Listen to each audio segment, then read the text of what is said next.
Numerology సిరీస్లో ఈరోజు సంఖ్య 7 గురించి తెలుసుకుందాం. ఏదైనా నెలలో 7, 16 మరియు 25వ తారీఖున జన్మించిన వారి సంఖ్య 7 కిందకు వస్తుంది. ఈ సంఖ్యకు అధిపతి కేతు గ్రహం. ఈ 7 సంఖ్యలో జన్మించిన వారు ఎప్పుడూ మార్పు కోసం చూస్తుంటారు. ఒకటే పని మళ్ళీ మళ్ళీ చేయడం వీళ్ళకి నచ్చదు. అండ్ వీళ్ళకి ట్రావెలింగ్ అంటే చాలా ఇష్టం. వీరు చాలా సహజంగా ఉంటారు, అలాగే చాలా మేధావులు కూడా. ఈ 7 సంఖ్యలో జన్మించిన వారు చాలా ప్రత్యేకంగా ఉంటారు, అలాగే వీళ్ళు ఇతరులకు మార్గదర్శనంగా కూడా ఉంటారు. అండ్ ఎదుటి వాళ్ళని ప్రోత్సహించడం కూడా బాగా ఎక్కువగానే చేస్తుంటారు. వీరు కొత్త కొత్త ఎక్స్పెరిమెంట్స్ చేయడంలో చాలా ఆసక్తి చూపిస్తుంటారు, అలాగే వీళ్ళు దాన ధర్మాలు ఎక్కువగా చేస్తుంటారు.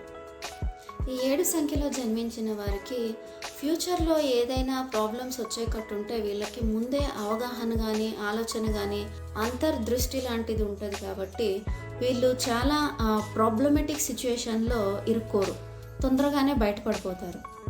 ఈ వ్యక్తులు చాలా కలలు కంటుంటారు, అలాగే చాలా వరకు పూర్తి చేసుకోవడానికి ప్రయత్నిస్తారు.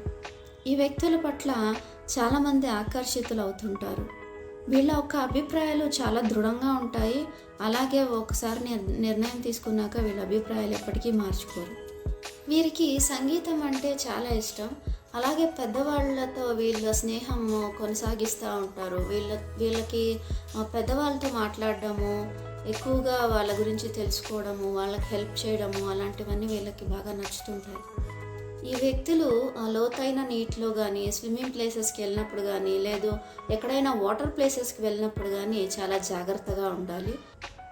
అలాగే సమయాన్ని వృధా చేయకుండా కరెక్ట్గా యూస్ చేసుకుంటే వీళ్ళకి చాలా ఉపయోగపడుతుంది. వీరు వృత్తిపరంగా రచయితలు, కవులు, కళాకారులు, నటన, విదేశీ వాణిజ్యం, ఆస్ట్రాలజీ, అలాగే పాలు పదార్థాల వ్యాపారంలో వీళ్ళు బాగా రాణిస్తుంటారు. ఆరోగ్యపరంగా ఉదర సంబంధిత వ్యాధుల నుంచి బాధపడుతుంటారు. జలుబు, ఫ్లూ, చర్మ వ్యాధులు, మలబద్ధకం, రక్తపోటు, అలాగే వాత దోషానికి సంబంధించిన వ్యాధుల వల్ల ఇబ్బందులు పడుతుంటారు.